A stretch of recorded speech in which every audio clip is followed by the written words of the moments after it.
শৃঙ্খল রাখার জন্য স্বেচ্ছাসেবকের মতোই তারা আন্তরিক হয়ে কাজ করছেন। যে প্রশাসন শরীয়তের মাহফিলে আদব নিয়ে ভালোবাসা নিয়ে এত গভীর নজরে কর্তব্য তারা দায়িত্বরত আছেন, নিঃসন্দেহে ওই প্রশাসনগুলো সমাজের শ্রেষ্ঠ সন্তান, ঠিক কিনা বলেন? এই জন্য যারা নবীকে ভালোবাসে আমরা তাদেরকে ভালোবাসি, ঠিক কিনা বলেন? যারা ওই আল্লাহকে ভালোবাসে আমরা তাদেরকে ভালোবাসি, যারা কোরআনকে ভালোবাসে আমরা তাদেরকে ভালোবাসি। যাদের অন্তরে নবীর প্রেম নাই, নবীর ভালোবাসা নাই, সে যেই হোক না কেন, হোক এমপি মন্ত্রী, যাই হোক না কেন, আমরা সমস্ত মানুষদেরকে তবে একমতে কৌশলে ধৈর্যের সাথে তাদের সামনে নবীর মহব্বত তুলে দেবে। যদি তাদের খুশনসিব হয় তাহলে সে দাওয়াত গ্রহণ করে তারা আশীর্বাদ চলছে হবে। কথা বলেন, ঠিক কিনা বলেন? আজকের এই আমির হাজিরা দরবার শরীফে যারা এসেছেন, আমরা অনেক রাত হয়ে গেছে। আমার 9টায় মাইক দেওয়ার কথা ছিল, এখন রাত্র 5:30টার কাছাকাছি। আমরা যদিও প্রথম শিডিউলটা এসে দিয়েছিলাম, পরবর্তীতে আবার আমরা পুষ্টার হওয়ার পর শিডিউলটা নাড়িয়েছি। এটা হয়তো আপনি অনেকে জানেন না, এরপর আপনারা অধীর আগ্রহে কিন্তু গভীর নজরে পর্যন্ত যারা বসে আছেন সবাই কণ্ঠটাকে উজাড় করে দিয়ে পড়ুন আলহামদুলিল্লাহ। লাখ কোটি দরুদ সালাম ওই নবীর মুবারক কদম মুবারকে, যিনি হায়াতুল নবী, নূর নবী, গায়েবের খবর দেনে ওয়ালা, হাসরের ময়দানে উম্মতকে তরানে ওয়ালা। সেই নবীর উম্মত হিসেবে আল্লাহ পাক আমাদের সকলকে কবুল করেছেন। এই জন্য শুকরিয়া তাআলা আবারও করি আলহামদুলিল্লাহ। ইন্তেজামিয়া কমিটির পক্ষ থেকে আমাকে বলা হয়েছে শানের রিসালাত সম্পর্কে আলোচনা করার জন্য। শানের রিসালাত বলতে আমরা বুঝি নবীজির শান, ঠিক কিনা বলেন? আর শানের বেলায়াত বলতে বুঝি আমরা ওলিদের শান, ঠিক কিনা? তো শানের রিসালাত নিয়ে আলোচনা করব, কিন্তু শানের রিসালাত আমাদের সমাজে অনেকেই রিসালাতের স্লোগান দিতে চায় না, আসলে নাই বলেন। তারা পড়ে নারে তাকবীর আল্লাহু, এরপরে নারে রিসালাত পড়ে না, আমরা লিখে দিন ইসলাম জিন্দাবাদ। কি লিখে? দিন ইসলাম জিন্দাবাদ, অথবা লিখে আল্লাহু আকবার। এইভাবে লিল্লাহি তাকবীর ইত্যাদি ইত্যাদি বলে আর কি। এটার সাথে আমাদের কোনো দ্বিমত নাই। কিন্তু যারা রিসালাতের স্লোগান দিতে কৃপণতা করে, শত্রুতা করে, বিদ্বেষ স্থাপন করে, ওই সমস্ত ওয়াহদানিয়াতের স্লোগানদারী যারা, এরা কখনো মুমিন হতে পারে না, ঠিক কিনা বলেন? লা ইলাহা ইল্লাল্লাহ কিয়ামত পর্যন্ত আপনি জপলে আপনি মুমিন হতে পারবেন না, যতক্ষণ না পর্যন্ত মুহাম্মদুর রাসূলুল্লাহ সাল্লাল্লাহু আলাইহি ওয়াসাল্লাম না পড়বেন। There is no God but Allah. Muhammad is the messenger of Allah. আল্লাহ ছাড়া কোনো মাবুদ নেই। এই কথাটা খ্রিস্টান জানে, ইহুদিরা জানে, হিন্দুরা জানে, সবাই জানে। কিন্তু এটা যারাই জানে, যুগে যুগে প্রত্যেক নবীগণ যে উম্মতের আমলে এসেছেন, ওই প্রত্যেক উম্মত প্রত্যেক আমলের নবীকে মানা ফরজ। তো সুতরাং যারা এই পৃথিবীতে আমরা যারা এসেছি, আমাদের কালিমা কি? লা ইলাহা ইল্লাল্লাহ মুহাম্মাদুর রাসূলুল্লাহ সাল্লাল্লাহু আলাইহি ওয়াসাল্লাম। তো আমরা কিন্তু আমাদের সমাজের অনেক মানুষ আছে যারা ওয়াহাদানিয়াত স্লোগান তারা পুষ্টালো হয়েছে, মাহফিলেও কথা প্রচার করে, বাট রিসালাতের স্লোগান তারা দেয় না, ঠিক না? অথচ আমার আল্লাহ রাব্বুল আলামিন কোরআনের মধ্যে স্পষ্ট ভাষায় বলে দিয়েছেন, ওয়া রাফা'না লাকা যিকরাক। ও বন্ধু, আমি আপনার শান মানকে বাড়িয়ে দিয়েছি। আমি আল্লাহ রাব্বুল আলামিন, আপনি নবী হয়ে রাহমাতুল লিল, এখানেও আলামিন ওখানেও আলামিন, এখানে শুধু রব, এখানে হলো রহমত। এই যে অভূতপূর্ব আল্লাহ এবং নবীর সঙ্গে যে অভূতপূর্ব প্রেমের নিদর্শন, এই বিষয়গুলো আমাদের সমাজে যারা আছেন তারা এগুলো মানতে চায় না। তো এই ধাক্কাধাক্কি আমাদের অনেক হয়েছে, আমার সংশোধনের প্রয়োজন আছে কিনা বলে আমরা তাদেরকে অনুরোধ করবো, আপনারা শুধুমাত্র ওয়াহাদানিয়াতের স্লোগান দিয়েন না, আপনারা রিসালাতের স্লোগানও দিয়েন। ওয়াহাদানিয়াতের স্লোগান এবং রিসালাতের স্লোগান। ওয়াহাদানিয়াতের স্লোগান হলো আল্লাহু আকবার, আর রিসালাতের স্লোগান হলো ইয়া রাসূলুল্লাহ। এই জন্য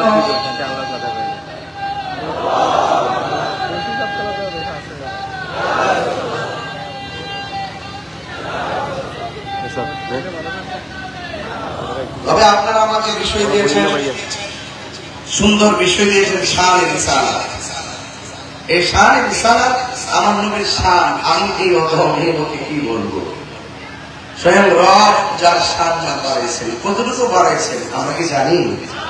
আরো যদি আমরা কি জানি? এই জন্য আমরা যদি নবীর শান করি আমাদের সম্মান হবে, আমাদের সম্মান।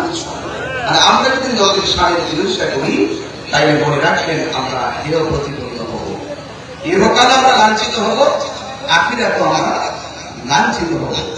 এই জন্য আজকে যারা আমির ভাঙ্গা দরবার এসেছেন, এই দরবার দেখতেছেন যে আমির ভাঙ্গা দরবার, কিন্তু এটা মদিনাওয়ালার প্রেম কালেকশন করার সেন্টার। ঠিক কিনা বলেন? এই জন্য ওলি আল্লাহর কাছে গেলে মদিনার খুশবু পাওয়া যায়, ওলি আল্লাহদের কাছে গেলে মদিনাওয়ালার মহব্বত পাওয়া যায়। এই জন্য আল্লাহর ওলিগণ এই দেশে এসেছেন, আল্লাহর ওলিদের মাজারকে আমাদের সুরক্ষা দিতে হবে।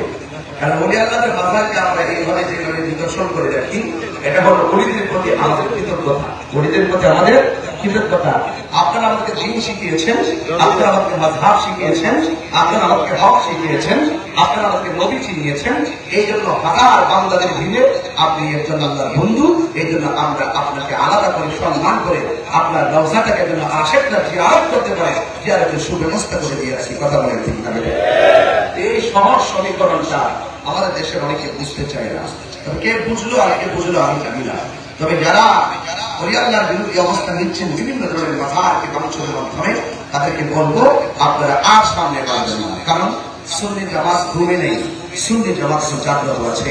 প্রত্যেকটা মাজারকে রক্ষা করার জন্য ইনশাআল্লাহ প্রতিরোধ কমিটি গঠন করা হবে ইনশাআল্লাহ।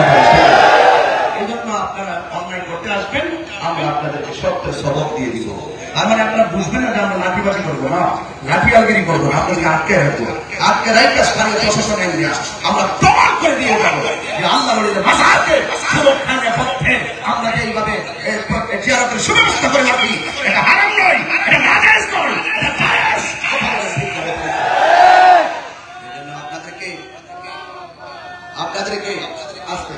আপনাদেরকে অনুরোধ করবো আর সামনে বাড়বেন না, আর সামনে বাড়বেন না। এই জন্য এই দেশে মসজিদ হওয়ার আগে খানকা হয়েছে, মসজিদ হওয়ার আগে কি হয়েছে? এমন এক সময় গেছে আকিকা দেওয়া যেত না, এমন এক সময় গেছে সন্তান ছেলে হলে আকিকা দেওয়া যেত না। আর আকিকা দিতে গেলে পশুর গলায় সুরে চালিয়ে আল্লাহু আকবার বলতে হবে। এই আল্লাহু আকবার ধ্বনি দেওয়াটা এমন একটা কঠিন ছিল। সেই জায়গায় আল্লাহ নবী গেছে এসে খানকা সাজিয়ে অত্যন্ত কৌশলে, হিকমতে, অত্যন্ত দৃঢ়তার সাথে, ধৈর্যের সাথে, আন্তরিকতার সাথে, হিকমতের সাথে ওই মদিনাওয়ালা প্রেম মানুষের দিকে ফেলে দিয়েছেন ব্যবহারের মাধ্যমে। আজকে আপনাদের ব্যবহার শুনলে উত্তর পর্যন্ত হতে পারে। কথা বলে ঠিক না? ব্যবহার একটু নোংরা হতে পারে, এত নোংরা হতে পারে, কার্যক্রম পশুর চাইতে নিকৃষ্ট হয়ে গেছে। পশুর চাইতে নিকৃষ্ট না হয়ে একটা মানুষ খারাপ হোক, মারা যাওয়ার পরে কবরের ভিতর থেকে তার লাশ পড়াইতে পারছে না। এই জন্য মানুষ আর সফল মাত্রতা, আবার মানুষ পশুর চাইতে নিকৃষ্ট। এদের কথাই বলছে যাদের চরিত্রের কাছে লাশ পর্যন্ত বড় করে বলুন, বড় করে বলুন। নবীর প্রেম শাহজালাল ইয়ামানি রাহমাতুল্লাহির মতো রাখেন। নবীর প্রেম যদি রাখতে চান আল্লামা সৈয়দ আবু সৈয়দ শাহ আলী ভান্ডারীর মতো হৃদয় নবীর প্রেম রাখেন। তাহলে দেখবেন আপনি দুনিয়ার থেকে চলে যাওয়ার পর আপনার কদর আরো বেড়ে যাবে। কথা বলবেন। টাকা যখন থাকে বন্ধুর সঙ্গে হয়, টাকা যখন কমে যায় বন্ধুর সঙ্গে কমে যায়। আর প্রেম যখন থাকবে হৃদয়ের মাঝে, রিসালাত যখন থাকবে হৃদয়ের মাঝে, তাসাউফ যখন থাকবে হৃদয়ের মধ্যে, তাসদিক যখন থাকবে হৃদয়ের মাঝে, সুফি যখন সংগঠন থাকবে হৃদয়ের মাঝে, আপনি চলে যাওয়ার পর আপনার রওজা জিন্দা।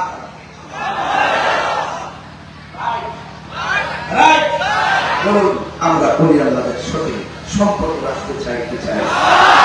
আমাকে রিসালাত দিয়েছেন, আমি ওই কথাটাই বলতে চেষ্টা করব, বান্দা কখনো বন্ধু হয়ে যায়। আর আমিও বান্দা, আপনিও বান্দা। হযরত শাহ সৈয়দ মোহাম্মদ আবু সৈয়দ শাহ হামিদ ভান্ডারী রহমাতুল্লাহ আলাইহি তিনিও বান্দা, কিন্তু বান্দা এবং বন্ধুর মধ্যে পার্থক্য কি? তিনি জবাব দেন, আমি আমার জীবনটাকে তুচ্ছ মনে করেছি, আমি আমার সম্পদকে তুচ্ছ মনে করেছি, আমি আমার টাকা পয়সাকে তুচ্ছ মনে করেছি, আমি আমার মোস্তফাকে শ্রেষ্ঠ মনে করেছি। এই যে সিলসিলা, এই যে সবক আমাদের হৃদয়ে ধারণ করা দরকার আছে কিনা? পৃথিবীর সব পায়ের নিচে ভরে দিব, মোস্তফাকে আমাদের হৃদয়ে সিংহাসন বানিয়ে দিব। রাজি আছে কিনা বলেন? কারা কারা রাজি আছেন? দুই হাত তুলে দেখাবো ইনশাআল্লাহ।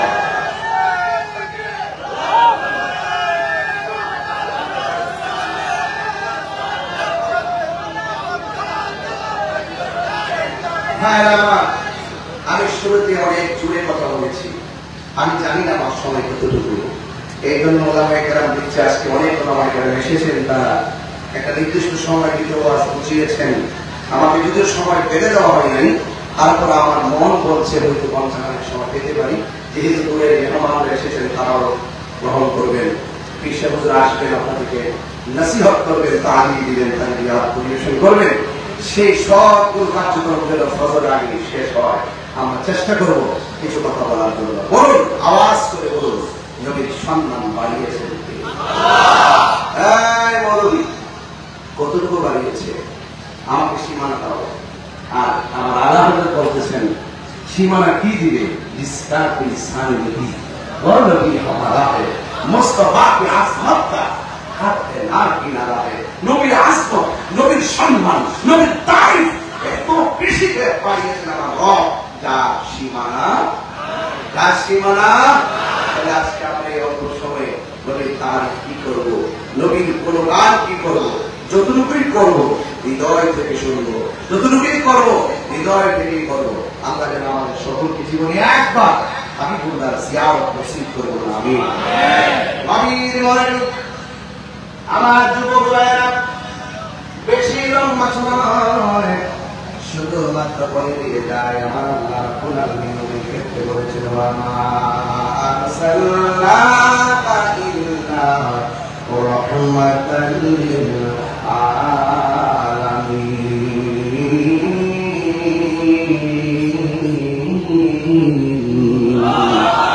আল্লাহ রাব্বুল আলামিন নিজের ক্ষেত্রে বলেন, আলহামদুলিল্লাহি রাব্বিল আলামিন। আমার নবীর ক্ষেত্রে বলেন, ওয়া মা আরসালনাকা ইল্লা রাহমাতাল লিল আলামিন। শুরু হয়ে গেল আমার নবীর শানের আলোচনা, শুরু হয়ে গেল আমার নবীর রিসালাতের আলোচনা, আমার নবীর সম্মানের আলোচনা। আমার নবী আপনার নবী রহমাতুল লিল আলামিনের সম্মান কত! আরে বাবা, হযরতে মুসা কালিমুল্লাহর দিকে তাকান। মুসা নবীর উপাধি হলো কালিমুল্লাহ, আমার নবীর উপাধি হলো হাবিবুল্লাহ, আদম নবীর উপাধি হলো সফিউল্লাহ, আমার নবীর উপাধি হলো হাবিবুল্লাহ, ইব্রাহিম নবীর উপাধি হলো খলিলুল্লাহ, আমার নবীর উপাধি হলো হাবিবুল্লাহ, হযরতে নূহ নবীর উপাধি হলো নাজিবুল্লাহ, আর আমার নবীর উপাধি হলো হাবিবুল্লাহ, দাউদ নবীর উপাধি হলো খলিফাতুল্লাহ, আমার নবীর উপাধি হলো হাবিবুল্লাহ, ঈসা নবীর উপাধি হলো রূহুল্লাহ, আমার নবীর উপাধি হলো হাবিবুল্লাহ। What is the difference between Kalim and Habib? কালিম এবং হাবিবের মধ্যে পার্থক্য কি? মান ফারকু বাইনাল কালিম ওয়াল হাবিব। হাবিব এবং কালিমের মধ্যে পার্থক্য কি শুনে যান। কালিমুল্লাহ হলো যিনি দূর পাহাড় দিয়ে আমার আল্লাহর বলে আল্লাহকে দেখালেন, আল্লাহ বলে তারা কখনো তুমি আমরা দেখতে পারবে না। মুসা নবী বলেন, রব্বি আরনি, আমার আল্লাহ বলে তারানি, তুমি আমার কখনো দেখতে পারবে না। নবীর সম্মানের কথা বলতে আমাকে বলেছেন, তবে একটা কথা ধীরে ধীরে বলে দিয়ে যায়। এবার আমার আল্লাহ বললাম, তারানি, কখনোই তুমি আমাকে দেখতে পারবে না। নবী তাকে বলাম, তুমি আমাকে কখনোই দেখতে পারবে না। একটা নবী জেহাদ বলাম, আর একটা নবী তাকে বলাম, জোরে জোরে কোনো সুবহানাল্লাহ। আল্লাহ কয়, না না, কখনোই তুমি আমাকে দেখতে পারবে না, কখনোই তুমি আমাকে দেখতে পারবে না, কখনোই তুমি আমাকে দেখতে পারবে না। ও বন্ধুরে, আল্লাহ পাকের জাতের সিফাতের গুণ আমি কি বলবো? 70,000 নূরের পর্দার ভিতর থেকে যারা পরিমাণ নূরের জীবিত পণ্য তোর পাহাড়ের ভিতরে মুসা নবী বেহুশ হয়ে গেল, তোর পাহাড়টা নয় হয়ে গেল। কিছুক্ষণ পরে মুসা নবী আল্লাহ ডাকিয়ে আল্লাহ আমি এখন কোথায় আছি? কই তোর পাহাড়ে। কই তোর পাহাড়ে পানিটা শক্ত, এখন দেখেন ঘোরা হয়ে গেল। কারণ কি? আল্লাহ ডাক দিল, মুসা রে তুমি আমার দেখার জন্য অ্যাপ্লাই করেছিলা, আমার যারা পরিমাণ নূরের জীবিত আমি মানলাম, কিন্তু এই অবস্থা হয়ে গেল। এবার মুসা নবী আল্লাহকে দেখতে পারে নাই, আল্লাহর জীবিত দেখেছেন। আল্লাহ পাক কুদরতি নূরানি জীবিত মানলেন। 70,000 নূরের পর্দার ভিতর থেকে যারা পরিমাণ নূরের জীবিত মানলো, মুসা নবী বেহুশ হয়ে গেল। মুসা নবী আল্লাহ দেখতে পারে নাই, কিন্তু আমার নবী আল্লাহর দেখার জন্য অফার করে নাই। আমার নবী উম্মে হানির ঘরের মধ্যে ঘুমন্ত অবস্থায় ছিলেন। হযরত জিবরাইল আলাইহিস সালাম আয়েশা নবীর কদম মুবারকের মধ্যে জিবরাইল আলাইহিস সালামের জিহ্বাটা লাগাইয়া দিয়েছিলেন। বন্ধুরে, জিবরাইল আলাইহিস সালাম কদম মুবারকের ভিতরে জিবরাইল যখন জিহ্বাটা লাগাইছে, আল্লাহ রাব্বুল আলামিন হাবিব ডাক দিয়ে বলে, জিবরাইল রে তুমি মুআল্লিমুল মালায়েকা, তুমি কেন আমার কদম মুবারকের মধ্যে জিহ্বাটা লাগাইলা? জিবরাইল বলে, নবী গো নবী গো,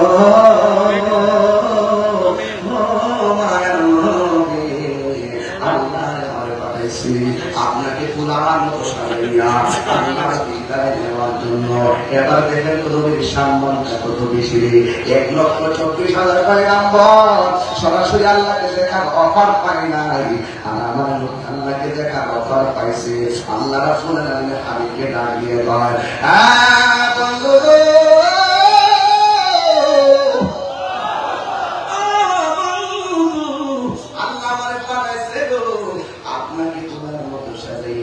আল্লাহর দরবারে নিয়ে যাওয়ার জন্য। এই কথা শোনার পরে আরে বাবা আমাকে পর থেকে বের করে আনলেন, ফুলের মালা দিয়ে বরণ করলেন, ফ্রেশ দিয়ে বরণ করলেন। আমি পানির কথা বলে গেছি, রাস্তার কথা বলে গেছি, খাওয়ার কথা বলে গেছি, কিন্তু আমার নবী এত বড় অফার পাইল, কিন্তু আমার নবী চোখের পানি মুবারক ফেলে কান্না শুরু করলো। আমার নবী দুনিয়াতে আসার আগে উম্মতের জন্য কেঁদেছেন। মা আমেনা রহিম থেকে রবিউল আউয়াল মাসে এই দুনিয়াতে আয়েশা ইসরাইল উম্মতের জন্য কেঁদেছেন। যুদ্ধের ময়দানে নবীর রক্ত মুবারক শহীদ করার পর আমার নবী উম্মতের জন্য কেঁদেছেন। ও বন্ধু, শুধু তাই নয়, তাইফের জমির কথা মনে হয়ে গেছে যে এই নবীর বদন মুবারকে মশা মাছি বসে নাই, তাগড়া তাগড়া যুবকের দলেরা আমার নবীর পাথর মুবারক লাল করে ফেলাইছে। এই কথা আমি প্রায় মাহফিলে বলি। আমি যখন তাইফের জমিনে গিয়েছি, আমার নবীর সেই পাথর মুবারকটা আমি দেখে এসেছি। এতগুলো রক্ত মুবারক নিয়ে আমার নবী ক্লান্ত শ্রান্ত জীর্ণ শীর্ণ ভাবে রক্ত মুবারকটা নিয়ে আমার নবী যেই পাথরের মধ্যে হেলান দিয়ে বসছে, আল্লাহর কসম আমি তাইফের জমিনে গিয়ে দেখলাম এখন ওই পাথরের ভিতরে আমার নবী রক্ত মুবারক লেগে আছে। আর বড় করে বললাম সুবহানাল্লাহ। ওই পাথরটা কে শিরকের ফতোয়া দিবে, কে আমার কাটাতি হবে, কে আমার মুশরিক বলবে? আমি এই তোয়াক্কা করি নাই। প্রেমের সামনে ফতোয়া কাজ হয় না রে বাবা, প্রেমের সামনে ফতোয়া চলে না রে বাবা। কথা বলে আমি ওই পাথরটা ভিতরে, আমি তো বাংলার পাগল, নবীর পাগল গেলাম তাইফে, যাই পাথরের ভিতরে আমার ঠিক পাঠিয়ে এবং দিলাম। আল্লাহর কসম করে বলি, এত সুন্দর একটা প্রাণ আমার নাকে লাগলো। এই পাথরের মধ্যে রক্ত মোবারকটা দেখলাম। ওই তাইফের জমিনে আপনাদের মতো যুবক যুবক পোলাপান আমার নবীর পাথর মানলো। আমি তো দেখতেছি রাত্রে পরে 2টার সময় যারা আমি বান্দার দরবারে বসে থাকে, এই মুহাম্মদ সেই দিন সেই তাইফের জমিনে কাটতাম, আমার নবীর তারা পাথর মেরেছে। ওই পাথরের বরাবর আমরা এই পটিয়ার সুন্নি জনতা মাথাটারে পাইতে দিতাম, আমার মোস্তফার বদন মুবারকে একটা পাথর লাগতে দিতাম। তিনবার বলি ইয়া রাসূলুল্লাহ, আরো 3বার বলি ইয়া রাসূলুল্লাহ। হায় রে ও আল্লাহর দরবারে বন্ধু, কি বাসায় নবীর সালাতের ওয়াজ করব। এখন তো সাথের কাছে অনেক বড় সাবজেক্ট কোনটা দূরে কোনটা রাখবো টের পাইতেছি আমি। ও বন্ধুরে, ওই তাইফের জমিনে পাশে একটা মসজিদ আছে, এই মসজিদটা এখনো আছে। আমার ওই মসজিদের ভিতরে নিয়ে যাওয়া হলো। আমার পাকিস্তানি একটা বলতেছে এখানেও একটা নবীর প্রেম আছে। কোথায়? ওই মসজিদের কোনা দিয়ে প্রেম আছে। এবার মসজিদের কোনা দিয়ে গিয়ে ঢুকলাম, দুইটা দেখলাম মসজিদটা কার্পেট দেওয়া, টাইলস নাই, সব মসজিদ শুকনা, সব মসজিদ শুকনা শুকনা শুকনা। ঢোকার পরে হাতের ডান পাশে সামনে শুকনা আছে, শুধু এখানে একটা জায়গা গোল করে পিজা জিজ্ঞেস করলো পিজা কেন? ওই লোকটা কয় আমার নবীর যখন তারা পাথর মারছে, আমার নবী মসজিদের ভিতরে দুইটা কাউরে পড়তে দেয় নাই, চেষ্টা দিয়ে কইরা এখানে কাঁদছিল। 1000 বছর আগে আমার ওই কান্নার পরে এখানে আছে এখনো পর্যন্ত সেই জায়গায় আছি। আল্লাহু আকবার বলেন না কেন? হায় রে ও পতিয়ার বাবা, কি ভাষায় বললো? আমি তো বাংলার পাগল। আমি যাই সেই জায়গায় হাত দিয়ে মন দিলাম, হাত দিয়ে বসা দিয়ে আমি হাতের মধ্যে পানি মুবারকটা নিলাম, ইয়া গলার মধ্যে ভিতরে আমি ক্যানভাসগিরি করি, এই গলার মধ্যে আমি একটা বসা দিয়ে মেসেজ করলাম। আমি চেহারা